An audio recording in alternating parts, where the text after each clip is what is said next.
अब आवाज आ रहा होगा।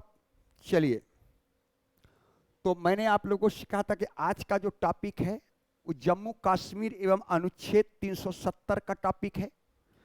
और जैसे ही हम लोग जम्मू कश्मीर और अनुच्छेद 370 की बात करते हैं तो मैंने कहा कि हमारे यहाँ भारत को जब आज़ादी मिलना था तो उसके लिए ब्रिटिश संसद ने एक कानून बनाया जिसका नाम था इंडियन इंडिपेंडेंट एक्ट 1947, जो कि 18 जुलाई 1947 को इंडियन इंडिपेंडेंट एक्ट 1947 ब्रिटिश संसद द्वारा पारित किया गया। और यह ब्रिटिश संसद द्वारा पारित अंतिम कानून था। इसके बाद ब्रिटिश संसद ने कोई अधिनियम पास नहीं किया है। तो ब्रिटिश संसद द्वारा पारित अंतिम अधिनियम है इंडियन इंडिपेंडेंट एक्ट 1947, जिसके तहत भारत और पाकिस्तान को एक तो विभाजन किया गया और भारत पाकिस्तान को स्वतंत्र राज्य के रूप में मान्यता देना था, दो डोमिनियन स्टेटस के रूप में दर्जा मिलना था। तो जब भारत को आज़ादी मिला तो आज़ाद भारत में सबसे बड़ी समस्या थी 565 देशी रियासतों के विलय का। 565 देशी रियासतें थी आज़ाद भारत के समय, जिसमें से 562 रियासतों का विलय आसानी से किया जा सका था। ये सभी लोग इतिहास में पढ़ते होंगे। 3 देशी रियासतों का विलय का मुद्दा थोड़ा पेचीदा था। वो तीनों देशी रियासतों का नाम आप सभी लोग जानते हैं, जम्मू कश्मीर, जूनागढ़ और हैदराबाद। जम्मू कश्मीर, जूनागढ़ और हैदराबाद ये 3 देशी रियासतें थी जिनका विलय करना ये एक पेचीदा कॉम्प्लिकेटेड मामला था। जूनागढ़ का भारत में विलय जनमत संग्रह के आधार पर हुआ। जूनागढ़ का भारत में जो विलय हुआ है वो जनमत संग्रह के आधार पर हुआ। वहां जनमत संग्रह कराया गया और अधिकांश जनता ने भारत में विलय पत्र पर हस्ताक्षर किया, सिग्नेचर किया, अपना मत व्यक्त किया। तो जूनागढ़ का विलय भारत में हो गया।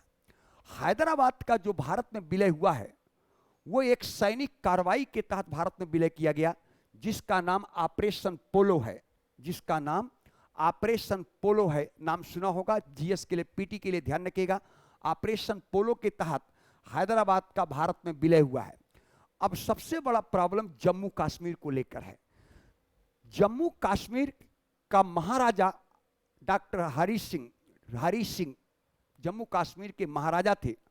महाराजा यानी शासक वहां का हिंदू था, लेकिन 70% से अधिक जनसंख्या जम्मू कश्मीर की मुस्लिम आबादी थी। और चूंकि भारत और पाकिस्तान का विभाजन द्विराष्ट्र के सिद्धांत के तहत हुआ था, इसलिए पाकिस्तान के गवर्नर जनरल कायदे आजम मोहम्मद अली जिन्ना को यह विश्वास था कि जम्मू कश्मीर का विलय पाकिस्तान में ही होगा, क्योंकि वहां की अधिकांश जनता मुस्लिम है, शासक वहां का हिंदू है। क्योंकि द्विराष्ट्र के सिद्धांत के तहत जो मुस्लिम आबादी वाले राज्य थे वो पाकिस्तान में होंगे और जो हिंदू वाले राज्य थे वो भारत में विलय होना था।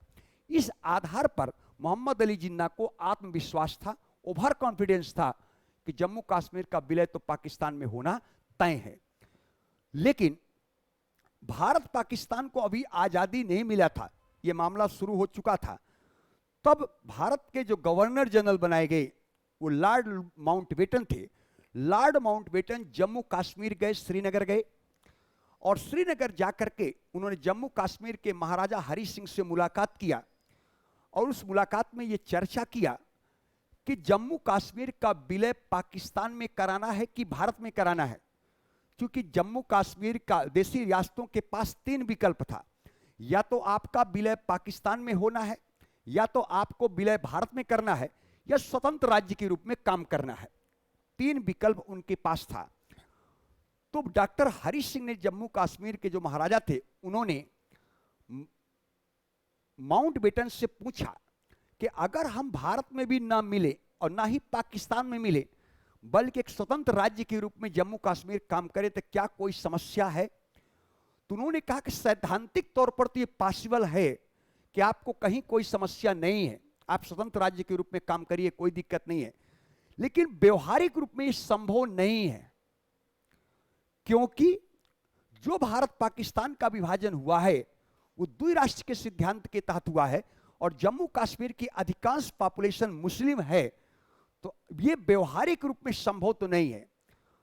दूसरे दिन जब माउंटबेटन को दिल्ली वापस आना था तो उन्होंने अंतिम मुलाकात के लिए जब महाराजा हरि सिंह के आवास पर गए तो महाराजा हरि सिंह ने माउंटबेटन से मिलने से इनकार कर दिया और अपने स्टाफ को बोला कि सर की तबीयत खराब है, पेट में दर्द है।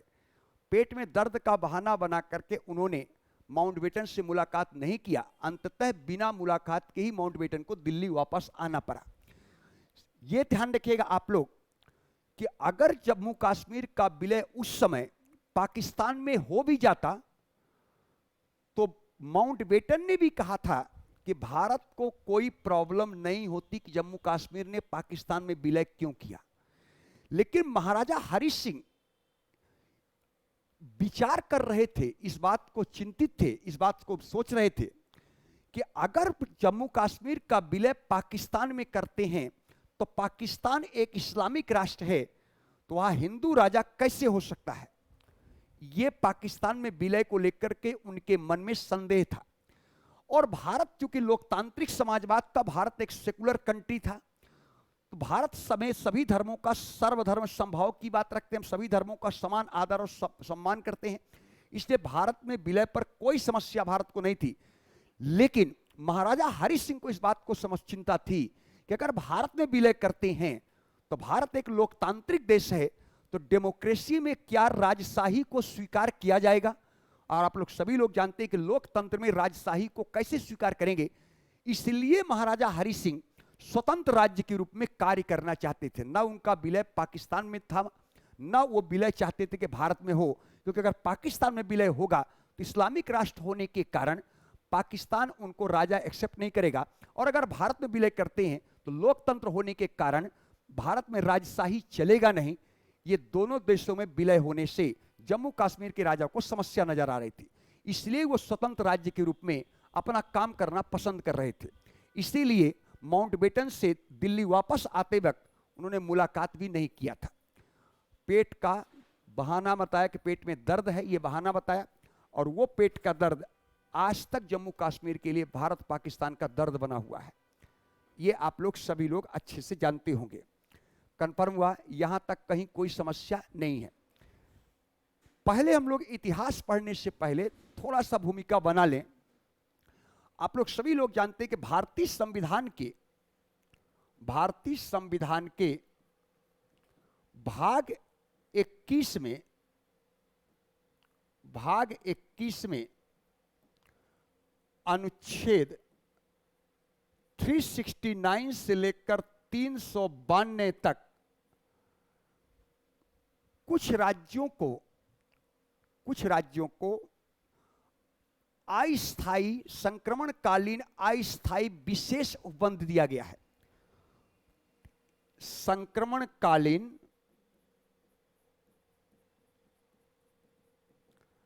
अस्थायी विशेष उपबंध,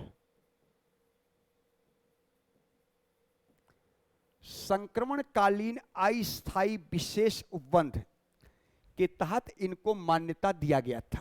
यह भारतीय संविधान के भाग 21 में अनुच्छेद 369 से लेकर 392 तक संक्रमणकालीन अस्थायी विशेष उपबंध किया गया। इसी संक्रमणकालीन अस्थायी विशेष उपबंध के तहत जम्मू कश्मीर को भी कुछ भारतीय संविधान के अनुच्छेद 370 के तहत स्पेशल स्टेटस दिया गया था, विशेष दर्जा दिया गया था।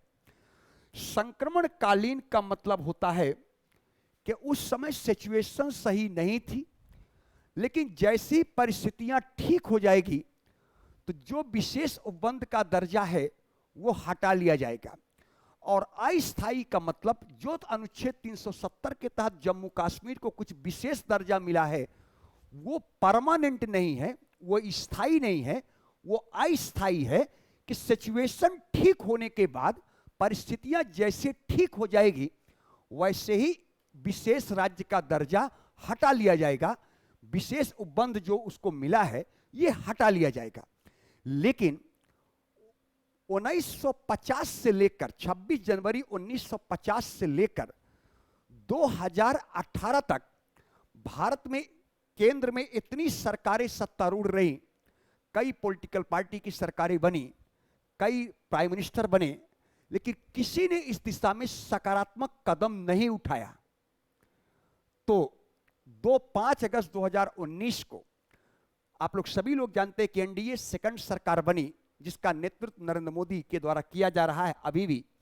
उन्होंने इस पर सकारात्मक प्रयास किया और 370 के कई सारे सब क्लाज हैं जो जम्मू कश्मीर को विशेष महत्व देता था, विशेष दर्जा देता था, उस सारे स्टेटस को समाप्त कर दिया गया और वर्तमान में जम्मू कश्मीर को यूनियन टेरिटरीज में कन्वर्ट कर दिया गया और उसके 2 पार्ट कर दिए गए। एक जम्मू एंड कश्मीर यूटी बना दिया गया और दूसरा लद्दाख यूटी बना दिया गया। 2 यूटी में कन्वर्ट कर दिया गया। ये थोड़ा सा पहले इसको देख लिया जाए, इसके बाद हम लोग आते हैं कि जम्मू कश्मीर के एक्चुअल प्रॉब्लम क्या थी। जम्मू कश्मीर का अपना अलग संविधान है, ये आप लोग सभी लोग जानते हैं कि जम्मू कश्मीर का अपना अलग संविधान भी है, कन्फर्म हुआ। और जम्मू कश्मीर का जो अपना संविधान है, अनुच्छेद 370 सब क्लाज 2 में लिखा है कि जम्मू कश्मीर का संविधान होगा, जम्मू कश्मीर का अपना झंडा होगा और जम्मू कश्मीर का अपना प्रधान होगा। और आप लोग सभी लोग जानते हैं कि हमारे देश में एक निशान, एक विधान, एक प्रधान, ये जनसंघ के संस्थापक श्यामा प्रसाद मुखर्जी के द्वारा इसका विरोध भी किया गया कि एक देश के अंदर 2 विधान कैसे हो सकते हैं, एक देश के अंदर 2 निशान कैसे हो सकते हैं और एक देश के अंदर 2 प्रधान कैसे हो सकते हैं। यानी जम्मू कश्मीर का अपना झंडा होगा, भारत का अपना झंडा होगा, जम्मू कश्मीर का अपना कॉन्स्टिट्यूशन होगा, भारत का अपना कॉन्स्टिट्यूशन होगा, जम्मू कश्मीर का अपना प्रधानमंत्री होगा, भारत का अपना प्रधानमंत्री होगा। ये अनुच्छेद 370 सब क्लाज 2 में लिखा हुआ है कि जम्मू कश्मीर का अपना संविधान होगा, जम्मू कश्मीर का अपना झंडा होगा, जम्मू कश्मीर का अपना प्रधानमंत्री होगा। यानी एक देश के अंदर 2 निशान, 2 विधान, 2 प्रधान कैसे हो सकता है। इस कारण जनसंघ के संस्थापक श्यामा प्रसाद मुखर्जी के द्वारा प्रारंभ से ही इसका विरोध किया जाता रहा। और आप लोग सभी लोग जानते हैं कि जम्मू कश्मीर यात्रा पर गए थे और उनका संदिग्ध कारणों से जम्मू कश्मीर में उनकी मृत्यु भी हो गई थी।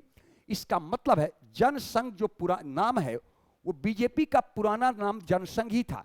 इसका मतलब बीजेपी शुरू से ही अनुच्छेद 370 का विरोध करती आ रही है, ये हमेशा ध्यान रखेगा। और जब 1990 के दशक में देखा जाए तो जम्मू कश्मीर बीजेपी का पॉलिटिकल एजेंडा भी था अनुच्छेद 370, समान नागरिक संहिता और राम जन्मभूमि बाबरी मस्जिद। ये 3 मुद्दा बीजेपी का कोर पॉलिटिकल एजेंडा के रूप में था। इसका मतलब ये एक पॉलिटिकल पार्टी का पॉलिटिकल मैनिफेस्टो था। और जब से हमारे देश में मंडल और कमंडल की राजनीति चला था, तब से बीजेपी का एजेंडा भी 3 ही था। ये हमेशा ध्यान रखेंगे, कोई नया एजेंडा बीजेपी का नहीं था जम्मू कश्मीर के अनुच्छेद 370 को लेकर, न राम जन्मभूमि बाबरी मस्जिद को लेकर कोई नया एजेंडा था और न ही समान नागरिक संहिता अनुच्छेद 44 के लिए कोई नया एजेंडा था। 90 के दशक से ही बीजेपी का ये मैनिफेस्टो में 3 चीज हमेशा रहा है। उन तीनों चीजों के आधार पर ही बीजेपी हमेशा अपना राजनीति शुरू किया है। कन्फर्म हुआ। इसका मतलब कि उसके पास जो क्लियर कट मेजोरिटी नहीं था तो कैसे कर सकता था, लेकिन जैसे उसके पास क्लियर कट मेजोरिटी आया तो उन्होंने अनुच्छेद 370 के बहुत सारे सब क्लाज को हटा दिया। अब केवल अनुच्छेद 370 बचा हुआ है। उसके जो सब क्लाज 1 में ए, बी, सी और डी, अनुच्छेद 370 सब क्लाज 2, अनुच्छेद 370 सब क्लाज 3, ये सारे सब क्लाज हटा दिया गया है। कन्फर्म हुआ। अब केवल अनुच्छेद 370 बचा हुआ है, क्योंकि अनुच्छेद 370 के तहत ही जम्मू कश्मीर का भारत में विलय हुआ है, विलय पत्र पर हस्ताक्षर हुआ है, तो इसलिए अनुच्छेद 370 केवल बचा है। बाकी उसके जितने सब क्लास थे वो 5 अगस्त 2019 से हटा दिया गया है। कन्फर्म हुआ। अब जम्मू कश्मीर की स्थिति वैसी ही है जैसा उत्तर प्रदेश, मध्य प्रदेश, राजस्थान, बिहार, वैसा ही स्थिति आज हमारे देश में जम्मू कश्मीर की भी है। स्पेशल जो स्टेटस था वो सारे स्टेटस हटा दिया गया था। अब ध्यान रखेंगे, जब अनुच्छेद 370 बना, अनुच्छेद जब 370 आया था, तो ध्यान रखिएगा ओरिजिनल जो कॉन्स्टिट्यूशन में था वो जम्मू कश्मीर के लिए संक्रमणकालीन अस्थायी उपबंध ही था। अनुच्छेद 370 के तहत जब जम्मू कश्मीर का विलय हुआ, उस समय 370 में दो ही शब्द था, संक्रमणकालीन अस्थायी। लेकिन जब हमारे देश में नागालैंड का विलय हुआ, नागालैंड नाम सुना होगा आप लोगों ने, भारत में बहुत सारे राज्य और आए, ठीक है ना, उसमें से एक नागालैंड भी आया, ठीक है ना, नॉर्थ ईस्ट के बहुत सारे राज्य आए, ठीक है। तो वहां पर क्या किया कि उसके लिए उसने कहा कैसे विलय होगा, तो उन्होंने विशेष उपबंध किया, कन्फर्म नागालैंड बनाया गया। तो 13वां संविधान संशोधन अधिनियम, 13वां संविधान संशोधन अधिनियम 1962 है, 13वां संविधान संशोधन अधिनियम 1962 में जब नागालैंड के लिए विशेष उपबंध किया गया, तो फिर जम्मू कश्मीर के लिए भी विशेष उपबंध जोड़ दिया गया। इसका मतलब ओरिजिनल कॉन्स्टिट्यूशन के अनुच्छेद 370 में विशेष उपबंध नहीं जोड़ा गया। 13वां संविधान संशोधन अधिनियम 1962 में नागालैंड का जब विलय हुआ, नागालैंड का, तब उसके लिए विशेष उपबंध की बात किया गया। तो आगे चल करके भाग 21 में संक्रमणकालीन अस्थायी विशेष उपबंध जम्मू कश्मीर पर भी लागू हो गया। मतलब 12 साल बाद विशेष उपबंध लागू हुआ, ओरिजिनल में नहीं था, ठीक है ना। तो ये सारा चीजें आप लोगों को ध्यान रखना है, ठीक है। अब इसको थोड़ा सा आप लोगों को लिख लेना है। लिखने के बाद अब हम लोग फिर आते हैं इसका कैसे क्या हुआ है इतिहास, लेकिन पहले भूमिका बना लें। लिखिएगा, भारतीय संविधान में कुछ राज्यों को, भारतीय संविधान में कुछ राज्यों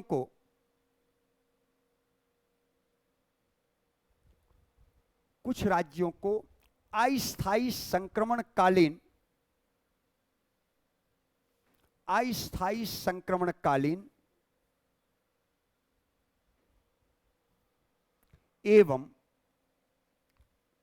13वां संविधान संशोधन अधिनियम, 13वां संविधान संशोधन अधिनियम 1962 के तहत, 1962 के तहत विशेष उपबंध को स्थान प्राप्त था, विशेष उपबंध को स्थान प्राप्त था, जो कि एक नियत अवधि के लिए निर्धारित किए गए थे, जो कि एक नियत अवधि के लिए निर्धारित किए गए थे। नियत अवधि के लिए निर्धारित किए गए थे। इसी कड़ी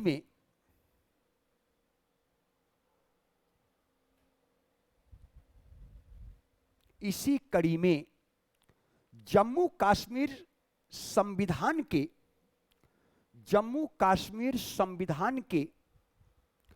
भाग 21 के अनुच्छेद 370 के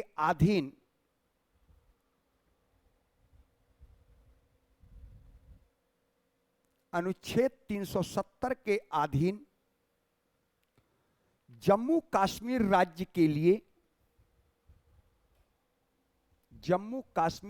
के लिए अस्थायी संक्रमणकालीन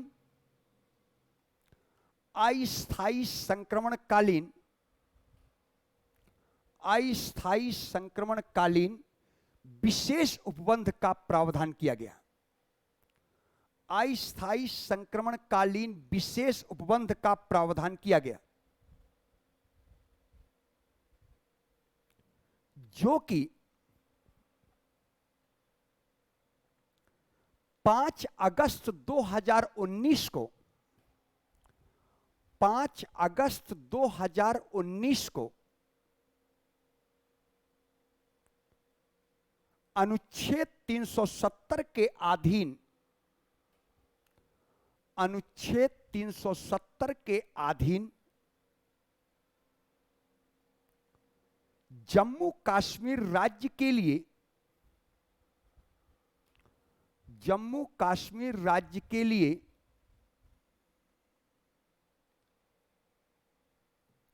जम्मू कश्मीर राज्य के लिए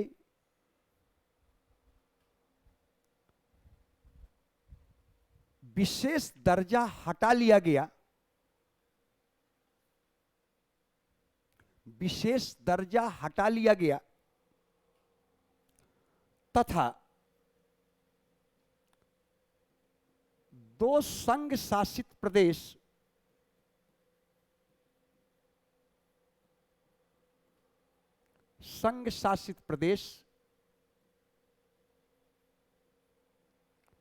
जम्मू एंड कश्मीर तथा लद्दाख जम्मू एंड कश्मीर तथा लद्दाख का गठन किया गया।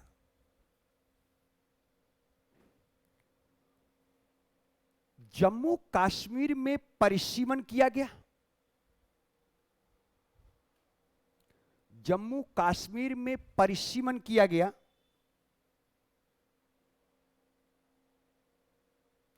तथा 106वां संविधान संशोधन अधिनियम 106वां संविधान संशोधन अधिनियम 2023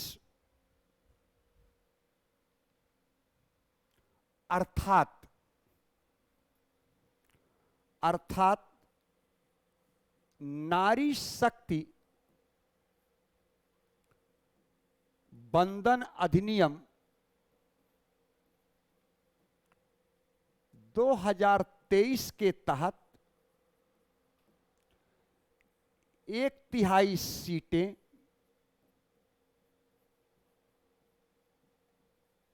महिलाओं के लिए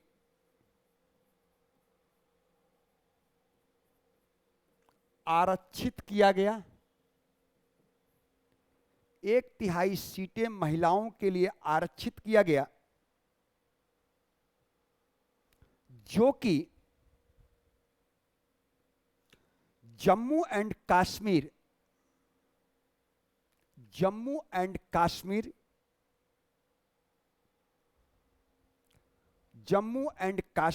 राज्य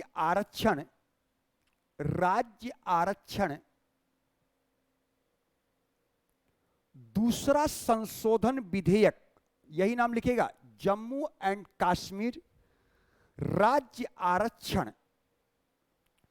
दूसरा संशोधन विधेयक 2023 लागू किया गया। 2023 लागू किया गया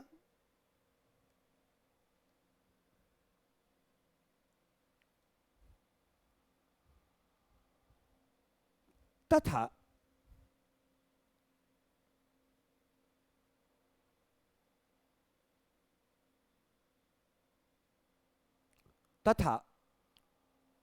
जम्मू कश्मीर के लिए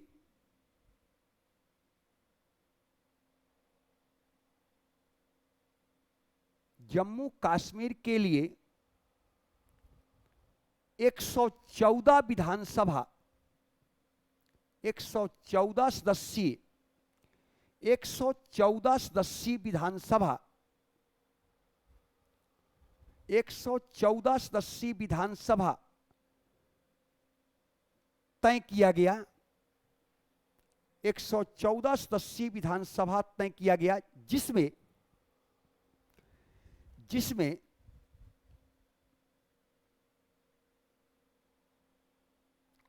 जिसमें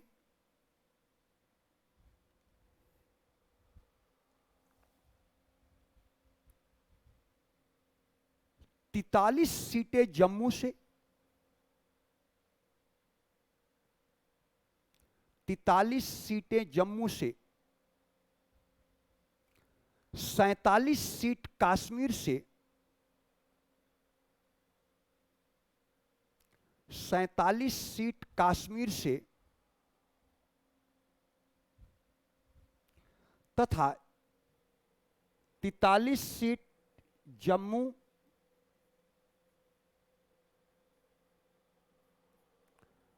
47 seat Kashmir, 24 seat PoK, Pak occupied Kashmir PoK, 24 seat PoK तय किया गया, तय किया गया। बिल्कुल ठीक है, कंटिन्यू करेगा। साथ ही साथ 9 सीट शेड्यूल्ड ट्राइब्स के लिए, 9 सीट शेड्यूल्ड ट्राइब्स के लिए, 7 सीटें शेड्यूल कास्ट के लिए,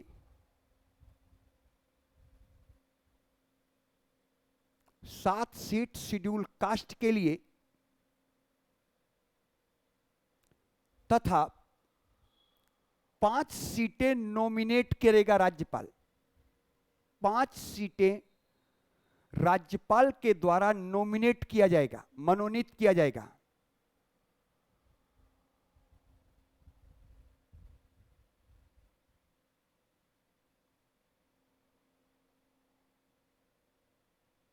पांच सीटें नॉमिनेट किया जाएगा। अब वो जो 5 सीट नॉमिनेट करेगा वो उसमें लिखेगा 5 सीट जो मनोनीत होगा, 5 सीटें, 5 सीट मनोनीत। अब इसमें 2 सीट महिला जो कि गवर्नर मनोनीत करेगा, ठीक है, 2 सीट महिला के लिए पहले से ही है। फिर 1 सीट जो है, 1 सीट पीओके के लिए मनोनयन की व्यवस्था है, 1 सीट पीओके के लिए। 2 सीटें कौन होगा? जो जम्मू कश्मीर से कश्मीरी पंडित पलायन कर गए। 2 सीटें जो जम्मू कश्मीर से पलायन कर गए,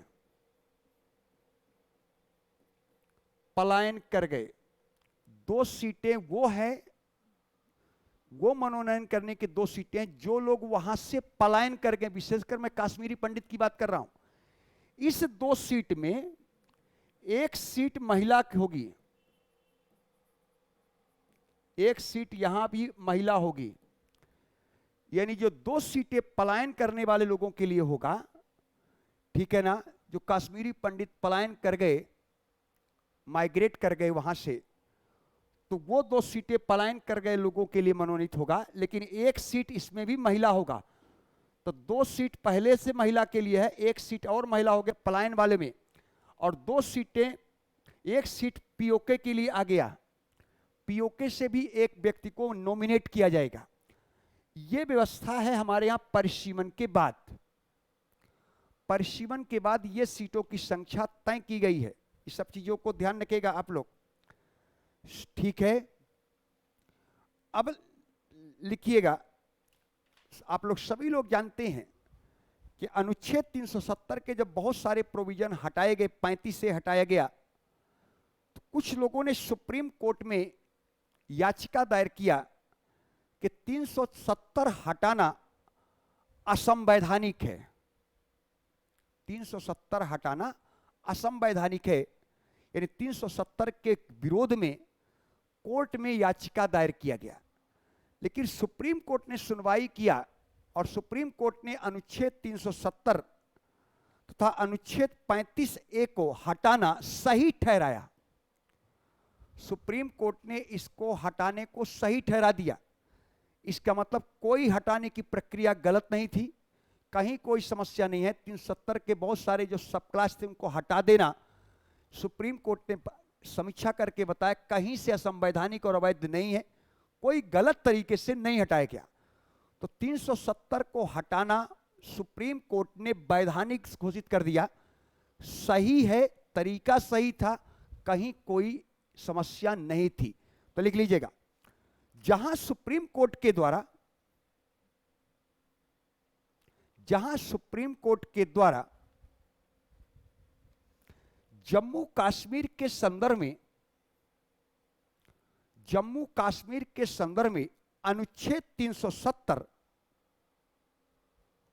अनुच्छेद 370 एवं अनुच्छेद 35 कैपिटल सब क्लॉज ए, अनुच्छेद 35 कैपिटल सब क्लॉज ए को सही ठहराया, वहीं सुप्रीम कोर्ट ने यह भी कहा कि सितंबर 2024 तक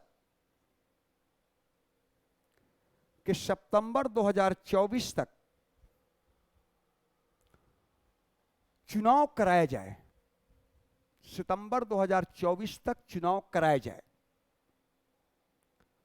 सितंबर 2024 तक चुनाव कराया जाए।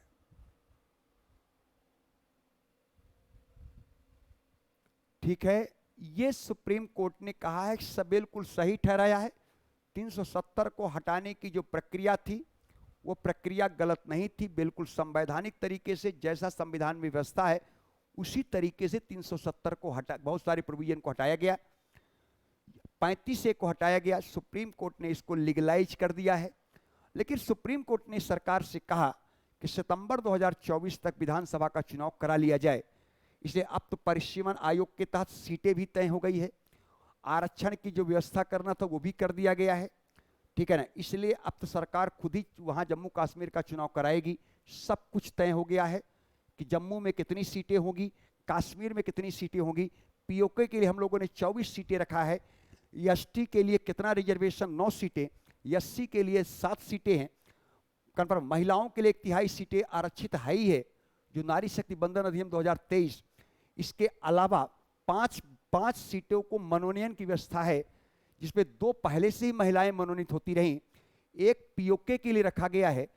2 वो मनोनीत व्यक्ति होंगे जो वहां से माइग्रेट कर गए हैं, लेकिन जो 2 माइग्रेटेड नॉमिनेट करेगा राज्यपाल, उनमें 1 महिला अवश्य होगी और 1 पुरुष होगा। इस प्रकार 5 नॉमिनेटेड होंगे। कौन कौन व्यवस्था, ये सारा चीजें आप लोगों ने आज तक की कंडीशन को लिख लिया, कंफर्म हो गया। तो ये सारा चीजें सिचुएशन है, इसको आप लोगों को ध्यान में रखना है। ठीक है, चलिए, यहां तक कोई समस्या नहीं है ना, यहां तक कोई समस्या नहीं है। जिस प्रकार अन्य राज्यों में विधानसभाओं में 1/3 सीटें महिलाओं के लिए आरक्षित है, वैसा ही जम्मू कश्मीर में भी लागू हो गया। जम्मू कश्मीर का परिसीमन आयोग बन गया, गठित हो गया, सारी रिपोर्ट आ गया, परिसीमन करके सब बता दिया गया कि जम्मू में सीटों की संख्या क्या होगी, कश्मीर में सीटों की संख्या क्या होगी, ये भी सब तय कर लिया गया। ठीक है ना। पीओके के लिए 24 सीट वर्तमान में बताया गया है। इसका मतलब कभी भी पीओके भारत का अभिन्न अंग बन सकता है। तो जब पीओके भारत में विलय हो जाएगा या हिस्सा हो जाएगा, तो उस समय उसके लिए 24 सीट अभी से संविधान में तय कर दिया गया है कि पाक ऑक्युपाइड कश्मीर के लिए 24 सीटें विधानसभा में होंगी। और अभी चूंकि पाक ऑक्युपाइड कश्मीर पाकिस्तान के अवैध कब्जे में है, इसलिए पाक ऑक्युपाइड कश्मीर के लोगों के लिए राज्यपाल के द्वारा 1 व्यक्ति को नॉमिनेट कर सकता है। यह व्यवस्था हमारे यहाँ कर दिया गया है, कंफर्म हुआ। और कल तक हमारे यहाँ कश्मीरी पंडित जो माइग्रेट वहाँ से कर गए थे, या जो भी लोग माइग्रेट किए थे, उनके लिए कोई व्यवस्था नहीं थी। तो 2 ऐसे व्यक्तियों को भी राज्यपाल मनोनीत करेगा जो जम्मू कश्मीर से पलायन कर गए। लेकिन जो पलायन करने वाले व्यक्ति 2 मनोनीत, उसमें से 1 महिला अवश्य होगी, और 2 महिला को पहले से ही गवर्नर वहां का नॉमिनेट करने की व्यवस्था पहले से ही थी। इसका मतलब मनोनीत सदस्यों की संख्या 5 हो गई है। और ये सब मिला दिया जाए तब भी हमारे पास सीटों की संख्या 114 ही है, कंफर्म हुआ। 90 और 24, ठीक है, पहले 87 था, 24 था, अब कुछ सीटें बढ़ गया। ठीक है, चलिए, ठीक है ना। तो ये चीज़ें आप लोगों को ध्यान रखना है। और आज क्लास में यहीं तक रखूँ, चूँकि थोड़ा दिल्ली में सीलन की समस्या है, कई सारी कोचिंगें बंद किया है, चूँकि एमसीडी ने, सुप्रीम हाई कोर्ट ने कोचिंगों को बात कर दिया। तो हालांकि हमारा तो ऑनलाइन क्लास है, लेकिन इसके बावजूद भी चूँकि रिस्क है तो हम भी थोड़ा सा वेट एंड वॉच में हैं। आप लोग क्लास मैंने इसीलिए रख लिया था, ठीक है ना, टेंशन नहीं लेना है, कोर्स सारे होंगे, ठीक है ना। कल हम लोग जम्मू कश्मीर को अलग और तरीके से पढ़ेंगे, पूरा हिस्टोरिकल बैकग्राउंड से लेकर के दोबारा पढ़ेंगे। आज मैंने आप लोगों को केवल भूमिका बताया है कि ये पोजीशन जम्मू कश्मीर के साथ था। तो मैंने आप लोगों को जम्मू कश्मीर को इंट्रोड्यूस कर दिया है कि जम्मू कश्मीर का अपना संविधान था। अनुच्छेद 370 सब क्लास 2 में लिखा है कि जम्मू कश्मीर का अपना संविधान होगा, अपना विधान होगा और अपना प्रधान होगा। यानी जम्मू कश्मीर का अपना झंडा होगा, प्रधानमंत्री होगा और जम्मू कश्मीर का अपना कॉन्स्टिट्यूशन होगा। जम्मू कश्मीर कॉन्स्टिट्यूशन भी 26 नवंबर 1956 को बनकर तैयार हो गया और 26 जनवरी 1957 को जम्मू कश्मीर का संविधान लागू हो गया। जम्मू कश्मीर का संविधान 26 जनवरी 1957 को लागू हुआ और जम्मू कश्मीर के संविधान में, जो जम्मू कश्मीर का संविधान लागू हुआ 26 जनवरी 1957 को, 26 जनवरी 1957 को जम्मू एंड कश्मीर का संविधान लागू हुआ। ये हमेशा ध्यान रखिएगा, अभी मैं पढ़ाऊंगा अभी इसको आगे। लागू हुआ उस समय जम्मू कश्मीर के संविधान में 158 अनुच्छेद, 158 अनुच्छेद, जम्मू कश्मीर के संविधान में 158 अनुच्छेद थे। अनुच्छेद 158, यानी अनुच्छेद की संख्या 158 थी। जिस प्रकार भारतीय संविधान में 395 अनुच्छेद है, वैसे जम्मू कश्मीर के कॉन्स्टिट्यूशन में 158 अनुच्छेद थे। ऐसा लिख देते हैं तो ज़्यादा समझ में आएगा। 158 अनुच्छेद। कोई पूछेगा जम्मू कश्मीर के संविधान में कितने अनुच्छेद थे, तो 158 अनुच्छेद था जम्मू कश्मीर के कॉन्स्टिट्यूशन में।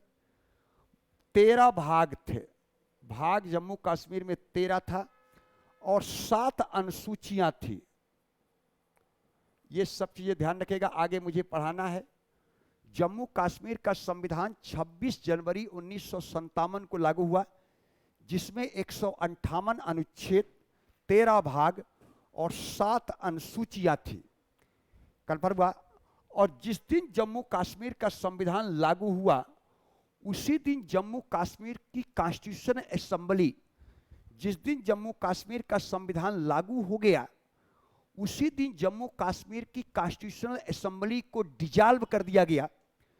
इस बेस पर डिजॉल्व कर दिया गया कि जम्मू कश्मीर कॉन्स्टिट्यूशनल असेंबली ना होगी और ना अनुच्छेद 370 कभी हटेगा, क्योंकि जम्मू कश्मीर का जो अनुच्छेद 370 जो विशेष प्रावधान है, उस अनुच्छेद 370 सब क्लाज 3 में लिखा है कि जम्मू कश्मीर से 370 को अंशतः हटाना हो या पूर्णतः हटाना हो, तो जम्मू कश्मीर से अनुच्छेद 370 को अंशतः हटाना हो या पूर्णतः हटाना हो तो हटाया जा सकता है, बशर्ते जम्मू कश्मीर की कॉन्स्टिट्यूशनल असेंबली ऐसा हटाने का प्रस्ताव पारित करे तो राष्ट्रपति के आदेश से 370 हटाया जा सकता है।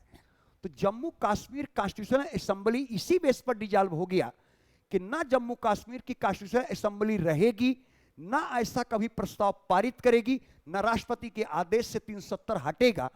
ऐसा मानसा थी, ऐसी मनसा थी जम्मू कश्मीर कॉन्स्टिट्यूशनल असेंबली की।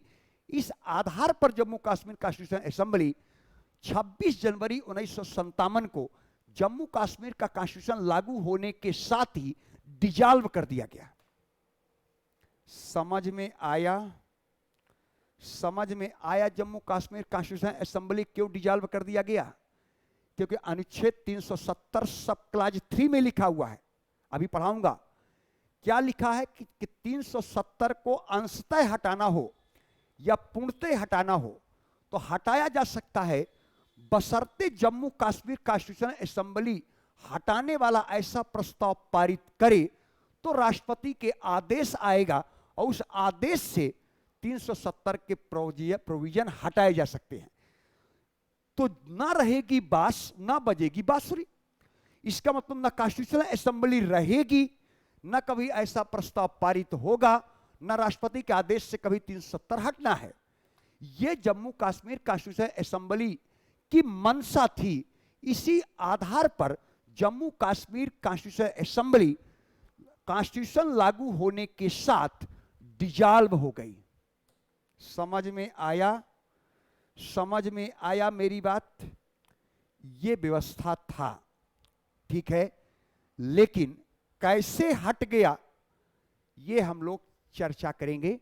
इसका क्लास हम लोग कल करेंगे, क्योंकि मैं भी थोड़ा भयभीत होकर के पढ़ा रहा हूं, भय के वातावरण पढ़ा रहा हूं, क्योंकि आप लोगों क्लास सिस्टम में चलता है, ठीक है ना। तो मैं कोशिश करता हूं कि कभी क्लास मिस ना हो, लेकिन चूंकि पूरा मुखर्जी नगर लगभग बंद है, सभी लोगों का, जिसका हाइब्रिड बैच चल रहा ऑनलाइन ऑफलाइन सबका बंद है, क्योंकि प्रॉब्लम है सीलन को लेकर, हाई कोर्ट का साफ आदेश है। तो जिसके पास किसी पूरे मुखर्जी नगर में कोई कोचिंग के पास एनओसी नहीं है, ना कोई फायर की व्यवस्था है, इसलिए रिस्क है। तो थोड़ा सा 1-2 दिन कोऑपरेट करेंगे, हो सकता कम ही क्लास ले, लेकिन क्लास ब्रेक नहीं करेंगे, ठीक है। तो आज हम लोग यहीं तक क्लास ले रहे हैं, कल हम लोग फिर मिलेंगे। जम्मू कश्मीर को जबरदस्त तरीके से पढ़ना है आप लोगों का, ताकि बिल्कुल दिमाग में बैठ जाए कि ऐसा ऐसा व्यवस्था है, ठीक है। चलिए कल हम लोग मिलते हैं। आज मैंने आप लोग केवल जम्मू कश्मीर के बारे में भूमिका बनाया है कि ऐसा ऐसा व्यवस्था है। कल हम लोग फिर मिलते हैं।